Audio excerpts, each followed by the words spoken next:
So I just worked all week long and I only made $119, man. Y'all don't believe me? Check this out. See if y'all can see that. See that? $119, bro.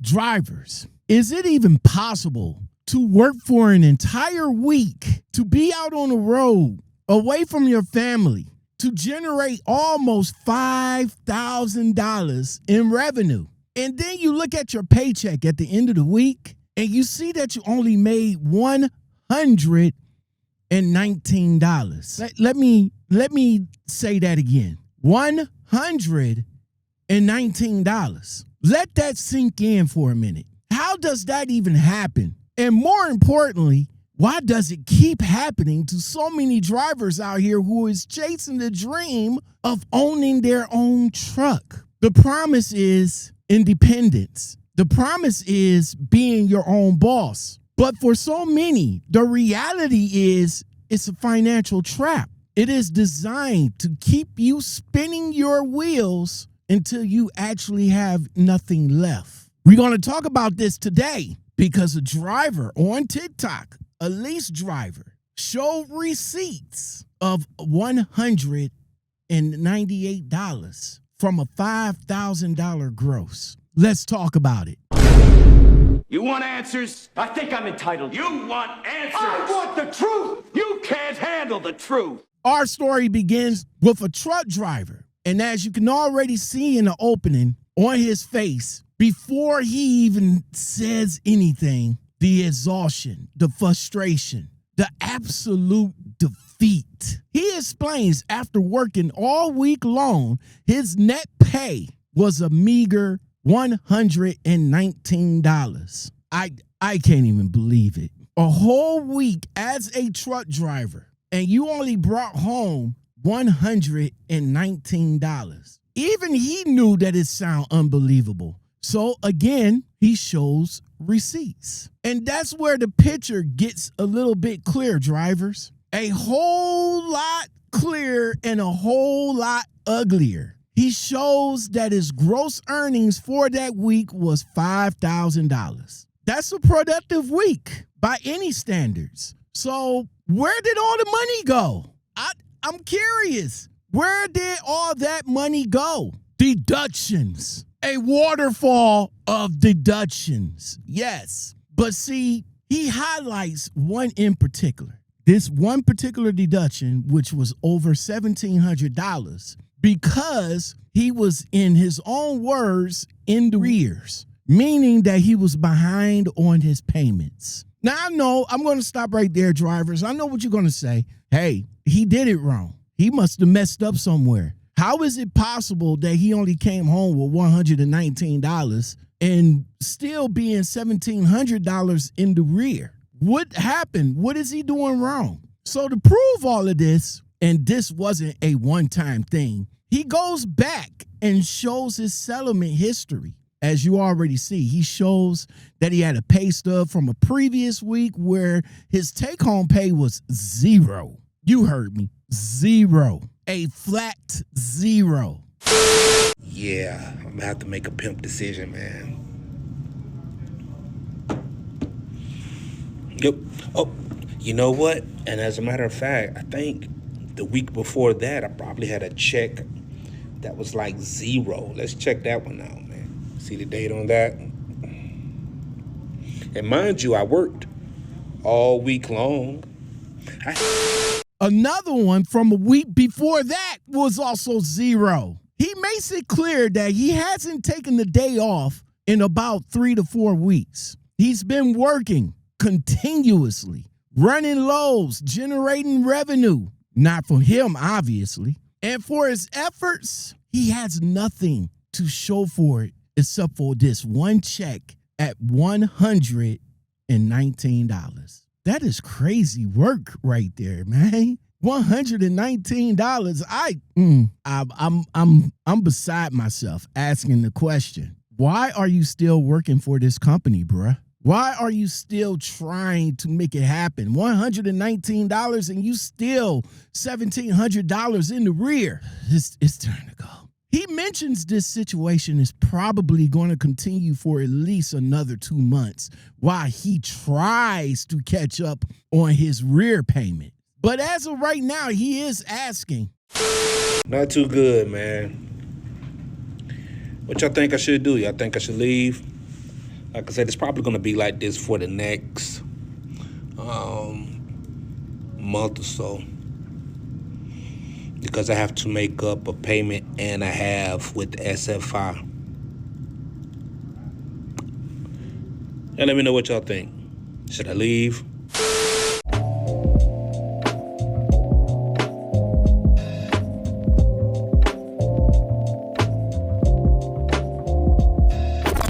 Yes. Yes, you should leave. Run. Yes, you should run. Stop making money for that company if you're not making none. That's my answer. See, watching that, man, it is infuriating because this is a story that I heard time and time and time again from hundreds of different variations. It's the classic lease purchase trap. Or if you just want to give it a fancier word, just call it fleece purchase or call it black ops like I call them. See, let's get into why this is keep happening, right?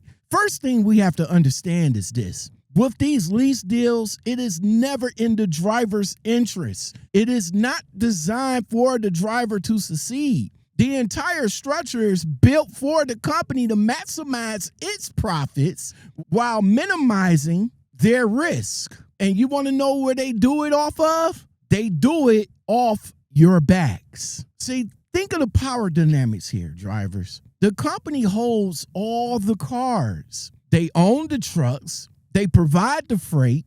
They control the insurance. They control the maintenance account. And more importantly, they write the contracts. See, a few of you drivers out here saying, never lease from a company that you drive for. And I'm beginning to agree. See, that contract is written by their people to protect them in every possible scenario, in every possible way. The driver, meanwhile, comes in with a dream and they're handed a 30-page document of legal jargon that's nearly impossible for them to understand without even getting a lawyer on their own. Now that I think about it, I think that you should do. I think you should, before you sign off on that lease, I think you should get Legal Shield. You should get a hold of them, send that paperwork over to them, let them look over it, and let them tell you whether or not it's a good deal or not. Legal Shield. Make sure you get connected with them. The company makes money off of you from every single angle. So let's break down their revenue streams from this one driver. Like my man in the TikTok video. The truck payment, right? This is their number one thing that they take out every single week. Whether freight is good, whether freight is booming, whether the market is dead, when the market is alive, they still get their truck payment. It's a guaranteed source of income for them. See, the drivers is the one that's taking all the risks. If you have a breakdown, if you get sick, if you have to wait for a load for 3 to 5 days, it doesn't matter. It does not matter. It does not matter. That payment is coming out of your settlement regardless of what you do. Whether you have money or not, that payment, that truck payment is always going to come out of your settlement. Let's talk about the maintenance account, right? This is one of the biggest shells in the game. See, they force you to pay into a maintenance account or the dreaded escrow, right? Every week, they're going to take out at least maybe about $200 to $300, and they're going to put it into a so-called escrow fund. Now, that sounds like responsibility for them to protect them as far as you should leave the company for any reason, right? They're going to put money aside for that, as well as putting money aside for the repairs, if any. But see, here's the catch. That is your money, driver. They control it. See, when the truck breaks down, they can probably tell you which shop to go to, right? See, they the ones that's going to approve the repairs. They're going to pull the money directly from your account that you funded. So it's your money, but it's their bank. So let's talk about the percentage of the load, right? See, on top of the truck payment, they are still taking their cut for every load that you haul. They might even be taking a little bit more off the top.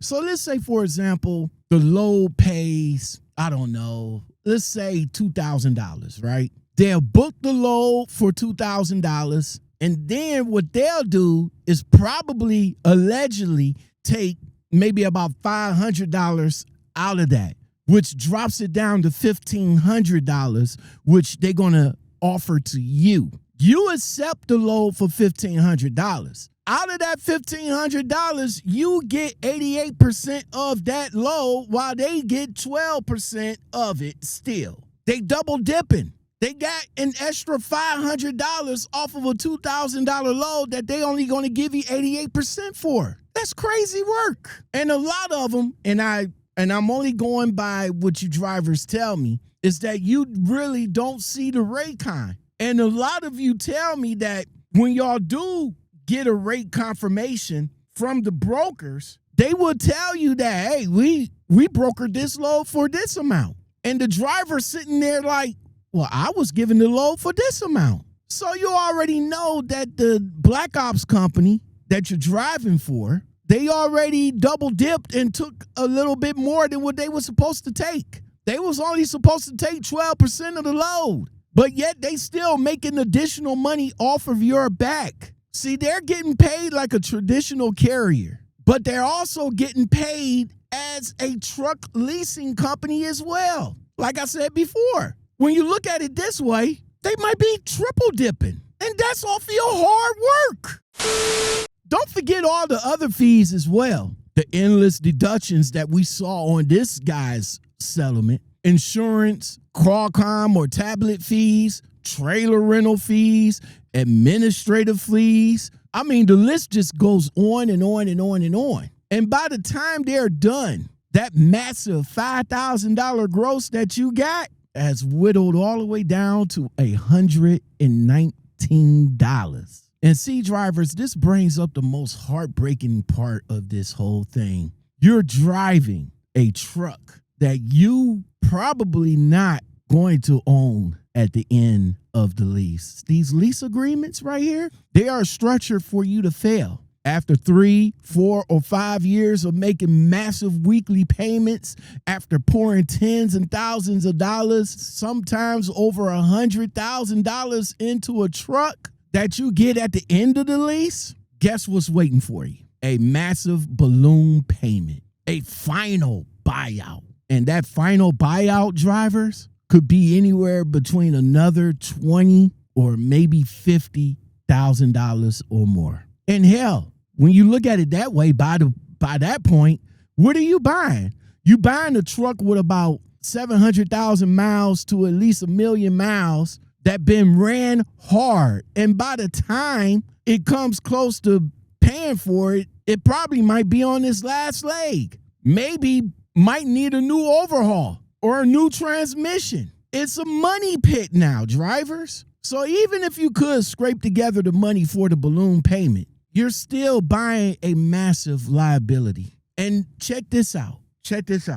And when most drivers can't do it, they can't make the final payment, guess what happens? Just like this driver in the video, you'll either fall behind, you're getting the rears, and what the company gonna do? All they're gonna do is just simply terminate the contract. They're gonna take the truck back. You're gonna lose everything, every single payment that you ever made in that truck, every dollar that's in the maintenance account, all of it's gone. And what the company gonna do? They're gonna clean out that truck, maybe fix up a few things here and there, using the money that you left in your maintenance account. They're gonna put it back together and put it back on the lease line for the next driver that comes along. the cycle just repeats. It's like a well-oiled machine, drivers.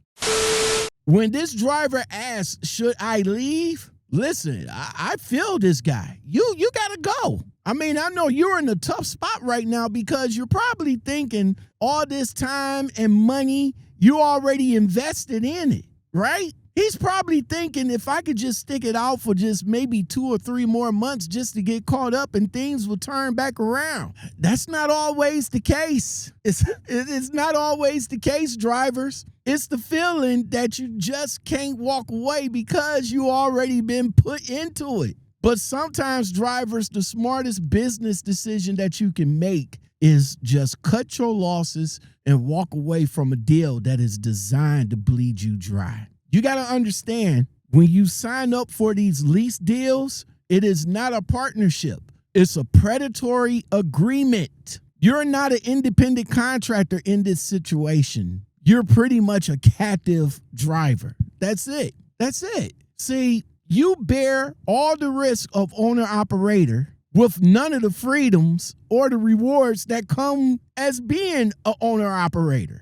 So, again, I just feel like you and anybody else that's in a similar situation, it's just create an exit strategy, okay? Now, listen, don't abandon the truck because it might cause a little bit more problems than what you actually need right now. You need to read your contract. You need to understand the termination clause. You need to put away. You need to start putting away every single dollar that you can, even if it's just $119. Stop spending money on accessories on a truck that you probably might not be able to keep at the end. And what you want to start doing right now is looking for a better opportunity. Find a good, reputable company that hires W-2. I know that's not what you want. You might feel that that's a step backwards, but it's a step towards stability, a step towards a steady paycheck, benefits. Hell, you probably might get a paid vacation, medical, and not have to worry about a catastrophic engine failure that will probably wipe out your entire life savings. And I get it. I get it. Working for the black op companies is where the money at. I understand. But you also got to understand, even though the money is there, you got to understand the situation that you're going to fall into. Start saving your money. Save it aggressively. And if you still want to buy your truck, get one from a reputable dealer, right? At least if you get one from a reputable dealer, you can pretty much go to any other company and lease on to that company without having to worry about the company controlling your money. There's no shame in this, drivers. There's no shame in walking away from a bad lease deal. The shame lies with the companies that continue to promote these garbage-ass lease programs as a legitimate path to trucking ownership.